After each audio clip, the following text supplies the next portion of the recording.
Vos craintes, parce qu'aujourd'hui, je disais, quasiment tout le monde en France est concerné par ce risque incendie. Avant de vous entendre, nous sommes avec le docteur Charles-Henri Martin. Bonjour docteur. Bonjour à vous, bonjour à toutes, bonjour à tous. Et un grand merci d'être avec nous ce matin sur Sud Radio. Vous êtes le responsable en Gironde de la cellule d'urgence médico-psychologique. Déjà, docteur, dites-nous comment elle se met en place une telle cellule et qui décide d'en créer une ? Alors c'est un système qui existe en France depuis les attentats de Paris en 1995 et qui est rattaché au service de l'aide médicale urgente, au SAMU, et qui intervient en cas de situation d'événements collectifs, traumatiques, accidents, catastrophes divers. Elle est activée directement par la préfecture ou par le SAMU suivant les types de configuration pour des déploiements sur le terrain d'équipes de psychiatres et de psychologues formés à la catastrophe. Des psychiatres, des psychologues. Dans cette cellule, c'est quoi les effectifs ? Vous avez combien de psychiatres et psychologues à ce jour ? Alors en fait, on a un double effectif. Nous aussi nos collègues infirmiers en santé mentale, bien sûr, fondamentaux. Oui. Nous avons pour le 33 au niveau de la Gironde. Il y a cinq permanents donc qui travaillent à temps plein sur ces questions-là toute l'année en permanence. D'accord. Et on a une réserve d'une centaine de volontaires. Et on coordonne aussi la Nouvelle-Aquitaine avec une réserve de 600 volontaires Nouvelle-Aquitaine. Comment vous travaillez dans ces cas-là ? C'est vous qui allez au-devant des évacués, des sinistrés ou c'est l'inverse ? Comment ça se passe concrètement ? Alors là, pour une configuration telle que celle-ci, c'est-à-dire incendie avec une situation de sécurité sanitaire évolutive, ouais. On est placé auprès du service du SAMU, ce qu'on appelle le poste médical avancé, donc en l'occurrence ici au parc des expositions, où on place des ressources, on place un poste d'urgence médico-psychologique qui est un central, et après on réalise des consultations en local ou par téléphone, où on envoie des équipes sur le terrain en fonction des besoins, des identifications de poches, de personnes qui sont très affectées ou très impactées. Vous apportez votre soutien aussi aux pompiers, ou là c'est une autre structure qui les accompagne, docteur ? Alors les pompiers sont en opérationnel actuellement, comme vous le savez, on les remercie infiniment. Ouais. Ils ont un service en interne déjà en première ligne, compte tenu de besoins qui sont évidemment conséquents. Et puis on peut apporter des renforts supplémentaires, bien évidemment, en cas de dépassement des ressources internes. Ouais. Dans quel état psychologique sont les évacués, les sinistrés que vous rencontrez actuellement ? Alors, les personnes que l'on voit, nous on est en second rideau par rapport aux associations de sécurité civile, par exemple, qui font du secourisme. Donc on voit essentiellement des personnes qui sont quand même très cliniques, très en souffrance, très en détresse. Globalement, on a des personnes qui sont dans le registre du psychotraumatisme, vraiment quand on est exposé à la mort, ou en tout cas un vécu de mort et de menaces directes. On a une autre partie des personnes qui ont des fragilités en termes d'anxiété, de dépression, de choses diverses, et qui à cette occasion-là sont extrêmement activés, ce qui peut se comprendre vraiment très bien. Et puis on a une partie de personnes du registre du handicap qui sont à domicile, qui sont pas du tout du registre du médical ou du sanitaire, mais qui à l'occasion de cet événement vont se mettre à avoir des expressions de souffrance plutôt très intenses. Donc c'est très variable. Ces souffrances, en tout cas, ces traumatismes, ils sont particuliers en cas d'incendie ou pas du tout ? Alors si, il y a des spécificités absolument. Et la particularité que l'on peut voir là, c'est la question de la menace directe par la mort par le feu, qui est quand même un sujet conséquent. Il y a le fait d'avoir des symptômes post-traumatiques, en particulier avec les odeurs de fumée, avec la lumière, avec ces conditions de chaleur. Il y a la particularité également d'avoir la crainte de nouveaux épisodes de canicule, donc d'incendie, donc de récurrence dans le futur. Ouais. Et puis il y a une petite particularité qui est liée aux destructions de sa maison, son domicile, son lieu de vie, qui bien évidemment vient rajouter un impact traumatique certain. Et puis aussi pour les personnes qui vivent depuis longtemps dans une zone, le retour dans une zone qui a été passée au feu crée une sorte de deuil finalement d'un endroit, c'est-à-dire qu'il n'y a plus de reconnaissance du tout de l'environnement, il n'y a plus de domicile, et donc ça surimprime une potentiel traumatisme certain. D'où l'importance d'être accompagné dans ces cas-là. Tout le monde ne vit pas en tout cas de la même manière ce type d'événement. Certains ne vont pas se sentir forcément traumatisés sur le moment, mais plus tard, ça peut arriver bien plus tard. Et comment savoir, comment surveiller tout cela ? Alors, ce qui est très important, c'est de savoir que quand on est très exposé à des événements potentiellement très traumatique, Ouais. Il y a un intérêt certain à avoir une consultation soit de dépistage, soit d'évaluation au plus tôt, puisque les techniques finalement qui sont très spécifiques à la psychiatrie d'urgence permettent de la normalisation d'un certain nombre de manifestations, et plus on intervient tôt, plus on peut normaliser l'état, en tout cas psychologique, très rapidement. Maintenant, je pense qu'il faut veiller les uns sur les autres, être alerte sur des symptômes qui sont normaux en situation de catastrophe. Il est normal d'avoir des symptômes de problèmes de sommeil, des problèmes d'anxiété, des phénomènes de ce type-là en début de séquence, mais évidemment en cas de persistance, en cas de trouble de sommeil insistant, pour les enfants également en particulier, là on a une plateforme téléphonique, une évaluation avec les parents, les personnes concernées au plus tôt, et on voit quel type de moyens après évaluation par un professionnel, ce qu'il faut mettre en place et dans quelle temporalité. Une question extérioriser, parler, pleurer peut-être, ça peut aider dans ces cas-là? Ce qui est certain, c'est que le soutien de ses proches, de ses aimants, de ses aidants, et les effets de communautaires sont extrêmement importants pour passer la catastrophe ensemble. C'est également valable sur le fait de s'impliquer personnellement dans la partie de reconstruction ou d'aide. Ça fait partie de la reconstruction, c'est certain. J'ai oublié votre question, je suis navré. Non, je disais le fait d'extérioriser, mais même de pleurer. Ah oui, l'extériorisation, la verbalisation, c'est une partie du sujet. D'accord. Maintenant, verbalisation, moi je pense qu'il faut faire quand même très attention. C'est pas ce qu'on préconise quand même en première ligne. Ah ouais. Parce qu'en fait, la verbalisation, ça peut créer un phénomène de surtraumatisation. Donc le sujet vraiment en première ligne, c'est plutôt la normalisation, la stabilisation émotionnelle, l'accès à des ressources, les ressources environnement, matériel, sécurité, familiale, affective. Et ce qu'on dit souvent, c'est qu'il ne faut pas forcer le discours et pas demander aux gens de raconter ce qui leur est arrivé, car il y a un risque certain d'augmenter l'impact psychotraumatique. Ouais, ça c'est bon à savoir. Donc ça c'est très important parce que c'est contre-intuitif. Oui, on aurait tendance à penser complètement l'inverse. On va parler, ça va aller mieux. Alors c'est valable pour le quotidien quand on a un frottement dans la vie. C'est vraiment pas le cas dans la situation de psychotrauma. Vraiment pas. Docteur Charles-Henri Martin, je rappelle, vous êtes le responsable en Gironde de la cellule d'urgence médico-psychologique. Vous nous faites le plaisir de rester un petit peu avec nous. Au 0826 300 300, on a Ludovic. Bonjour Ludovic. Oui, bonjour. Et bienvenue sur Sud Radio. Vous étiez vacancier sur place. Vous avez été évacué avec votre famille dans la nuit de jeudi à vendredi dernier. Vous étiez au camping de Claouet. Racontez-nous, vous êtes rentré chez vous, c'est ça, depuis ? Oui, donc nous avons quitté les lieux le samedi après avoir passé 2 nuits dans un centre de secours et 1 nuit chez un bénévole pour retrouver des forces et être dans un autre environnement pour être en capacité de rentrer à notre domicile un peu plus serein, reprendre la route et puis libérer la place pour les personnes plus fragiles vivant sur le bassin d'Arcachon, et puis ne pas encombrer les routes au regard de l'accès disponible pour les forces de sécurité. Et alors vous dites que en rentrant chez vous, vous êtes passé, vous avez fait pendant plusieurs kilomètres, vous avez fait face à ce mur de feu. C'est une scène qui vous a profondément marqué, c'est ça Ludovic ? Alors effectivement, c'est pas en rentrant chez moi, c'est en évacuant le camping, puisque moi j'ai évacué de nuit, et pendant il n'y a qu'une seule route, et la route a longé en fait l'incendie, et de nuit j'ai vu quelque chose que je n'aurais jamais imaginé. On voit des images d'incendie à la télé, mais quand on est sur place et qu'on longe un mur de feu d'une hauteur inimaginable sur à peu près une dizaine de kilomètres, c'est une scène que j'aurais jamais cru voir en vrai un jour dans ma vie. C'est effroyable. Ludovic, on est avec le docteur Charles-Henri Martin qui est responsable de cette cellule d'urgence médico-psychologique. Docteur, vous entendez à l'instant, voilà, Ludovic qui est avec nous et qui nous partage effectivement ses émotions, son ressenti. On n'est même pas du tout préparé à vivre de telles scènes. Alors aucun de nous n'est absolument préparé à affronter de telles scènes. C'est absolument incommensurable. On est vraiment dans le surdimensionnement, dans quelque chose d'effroyable et absolument monstrueux. Donc aucun de nous n'est préparé. Que ce soit un professionnel ou que ce soit un civil, bien évidemment pas. Ludovic qui continue de suivre l'évolution de la situation en Gironde. Vous me confirmez ça, Ludovic ? Oui, absolument, puisque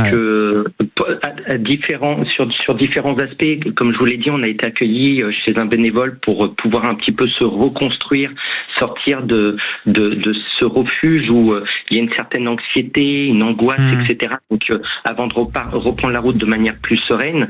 Et en fait, mon hôte, donc un bénévole qui nous a accueillis pour une nuit, est devenu lui-même un réfugié puisqu'il habite à Biganos. Biganos a été évacué et de ce fait, en fait, de secouriste, on peut devenir réfugié. C'est une situation qui est vraiment très instable, quoi. Ouais. Absolument. C'est vraiment effroyable. Et j'entendais le docteur parler de tout le process psychologique qui peut s'engendrer. À titre d'exemple, ma fille, qui est avec nous, qui a 17 ans, a subi, comme nous, donc l'évacuation dans l'urgence. Les choses nous semblaient tout à fait sereines parce que les choses étaient bien organisées. Et 2 jours après, on était à table, elle mangeait. Et elle s'est effondrée, elle s'est mise à pleurer sans qu'on sache pourquoi. On imagine l'impact de ce qu'elle a pu subir, mais la manière dont ça a été c'était inattendu pour vous. Et nous derrière trouver les mots pour la réconforter. On n'est pas des spécialistes et c'est 2 jours après. Donc j'imagine des gens qui étaient nous on est des simples touristes, mais des gens qui ont subi cela avec des impacts beaucoup plus forts. Je pense notamment à des gens qui ont perdu leur maison. J'ose imaginer comment derrière on peut les accompagner sans être un spécialiste et de faire de la psychologie de comptoir puisque vous avez un spécialiste avec vous. Mais déjà nous à notre niveau simple touriste, il faut qu'on gère notre fille qui s'est effondrée 2 jours après. Je vous laisse imaginer pour des personnes ayant eu un impact plus important de cet incendie. Merci beaucoup Ludovic et bon courage pour la suite. Merci d'avoir témoigné ce matin au 0826 300 300. Docteur, réaction à l'instant à ce que disait Ludovic et notamment à la réaction de sa fille de 17 ans 2 jours après qui s'effondre. Vous lui dites quoi à Ludovic qui continue d'ailleurs de vous entendre? Je dis à Ludovic qu'il parle quand même juste. Alors effectivement, vraiment juste. Il peut y avoir évidemment des effets différés. C'est-à-dire que dans l'expression du trauma, de l'événement, il peut y avoir des formes très bruyantes avec pleurs, avec réactions émotionnelles exprimées, etc. Il peut y avoir aussi des formes avec des sidérations. C'est-à-dire que les personnes sont plutôt mutiques, interagissent peu, ont l'air fermés. Et finalement, avec une éclosion, donc ça, il faut y veiller, en particulier chez les enfants, et que c'est un signe quand même qu'il y a quelque chose là. Et puis une expression, une levée comme ça des émotions qui est secondaire et qui se fait au bout de quelques jours en général. Ce qui est important dans ce qu'a dit Ludovic quand même, faire un sas entre l'événement et le retour à la vie normale, extrêmement important. Prendre quelques jours avec ses proches, avec ses enfants, revenir dans son home quand c'est possible et essayer de réinstaller une routine. Très important. Troisièmement, je pense que c'est valable en particulier pour les enfants, mais aussi pour les adultes. Essayer de ne pas se surstimuler avec les médias. C'est-à-dire regarder les médias de temps en temps, c'est très bien, mais le visuel surtout vient alimenter les centres de la peur et ne permet pas de faire redescendre, de refroidir un peu tout le système. Ça, c'est très important. Regarder les médias pour s'informer, c'est très bien. Par contre, information continue visuelle, ça peut vraiment entretenir pour des personnes qui ont des blessures psychiques une forme de douleur pour le moyen terme. C'est très clair. Merci beaucoup, docteur. Je rappelle, docteur Charles-Henri Martin, que vous êtes responsable en Gironde de cette cellule d'urgence médico-psychologique. Vous restez avec nous. Vous pouvez rester encore quelques minutes, docteur?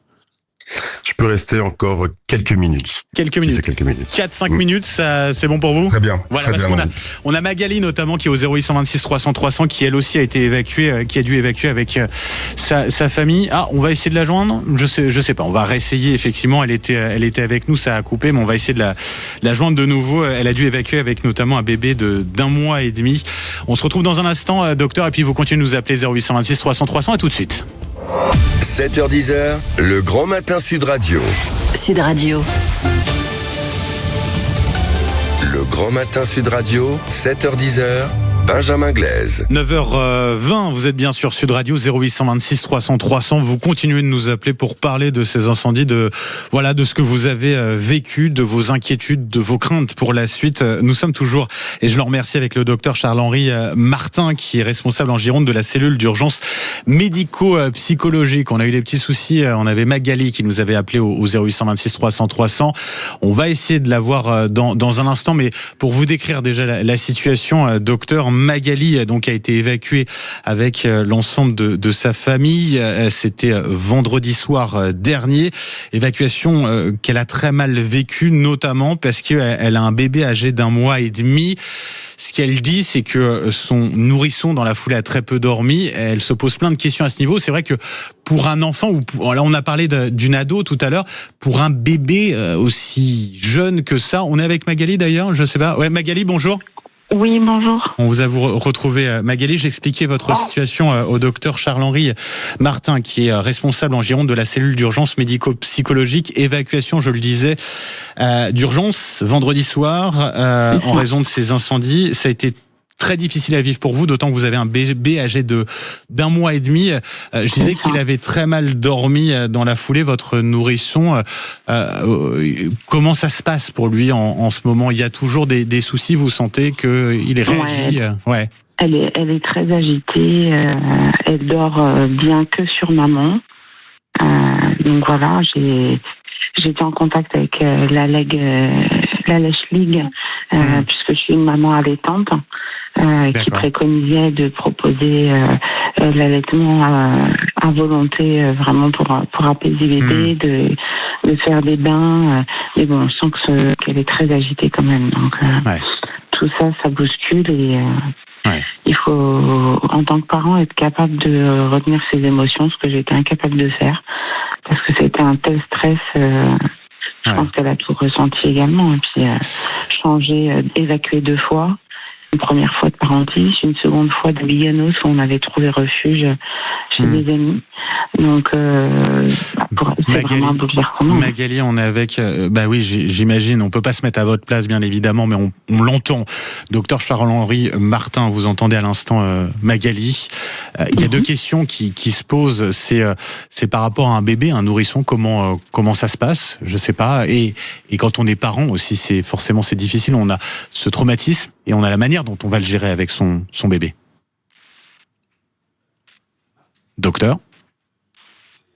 Docteur Charles-Henri Martin, qu'on a perdu. On a des petits soucis, effectivement. Effectivement, au standard, on va essayer de le rejoindre. En tout cas, Magali, vous le disiez, effectivement, c'est en tant que parent, c'est compliqué à gérer parce qu'on a le sentiment qu'on transmet tout son stress, son traumatisme, ses inquiétudes à son bébé. C'est ça ce que vous ressentez aujourd'hui, votre crainte? Oui, c'est exactement ça. Là, même les nuits, on dort pas forcément bien parce qu'on se dit est-ce que ça va repartir, est-ce que on garde une valise de prête au cas où. Voilà, c'est toujours très très angoissant. Je pense que tant que tout ça sera pas derrière nous, il va falloir quelques temps avant de retrouver une certaine sérénité, quoi. Vous avez pu rentrer chez vous depuis, en tout cas? Oui, on est rentré. Après, aujourd'hui, la question se pose sur l'air qu'on respire et qu'on lui fait respirer. Est-ce que ça peut être dangereux pour elle? On sait pas trop là-dessus. Magali, on a retrouvé le docteur Charles-Henri Martin rapidement pour répondre aux inquiétudes qu'on entend de Magali, docteur. Quand on a comme ça un bébé aussi petit, 1 mois et demi, et quand on est parent, comment on peut gérer ce traumatisme-là? De manière assez générique, chez les enfants qui sont extrêmement petits, globalement, je pense qu'il faut retenir que l'état de santé psychique de l'enfant est très conditionné à l'état psychique de l'entourage, des parents et de la maman en particulier. Donc le meilleur moyen de stabiliser en tout cas la situation s'il y a besoin, c'est de s'occuper de soi, de la maman, de son sommeil, et c'est de rétablir au maximum un fonctionnement et des routines habituelles.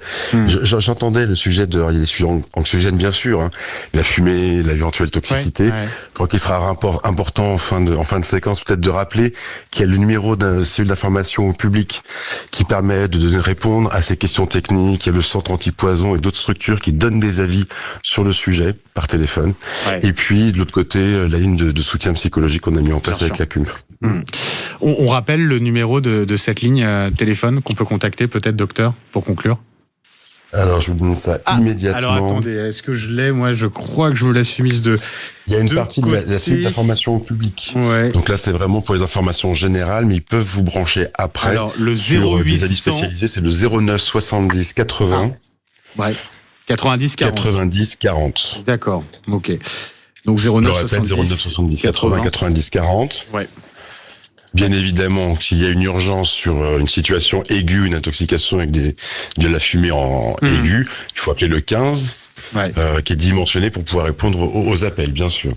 Et après, la cellule de soins médico-psychologiques, portée par le SAMU, la CUM et le Centre hospitalier Charles Perrins, c'est le 0800 719 912. C'est un numéro gratuit, 0800 719 912. Et on mettra ces numéros sur le site internet de Sud Radio. Un grand merci, docteur Charles-Henri Martin, d'avoir été avec nous sur Sud Radio ce matin, d'avoir pris le temps de répondre à l'ensemble de nos auditeurs responsables de cette cellule d'urgence médico-psychologique en Gironde.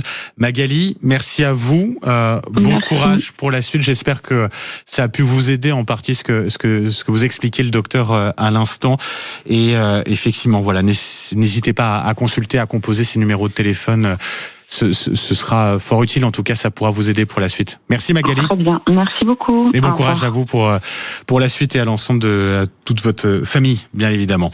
On termine cette demi-heure avec le lieutenant Patrick Chavada. Bonjour lieutenant.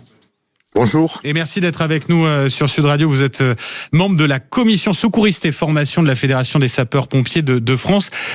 Quelques mots déjà, est-ce que vous pouvez nous donner quelques informations sur la situation actuellement ? Alors je crois que dans le Var, le feu est désormais fixé, dans les Landes aussi.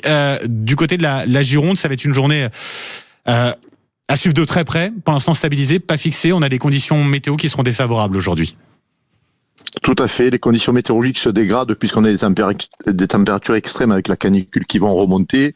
On a un vent qui va s'établir à environ entre 40 et 50 km/h, ce qui veut dire que on va repasser dans la règle des 3-30, avec les 30% d'humidité, 30% de vent supplémentaire. Donc, effectivement, on a un cocktail explosif qui peut faire une journée un petit peu particulière pour nous.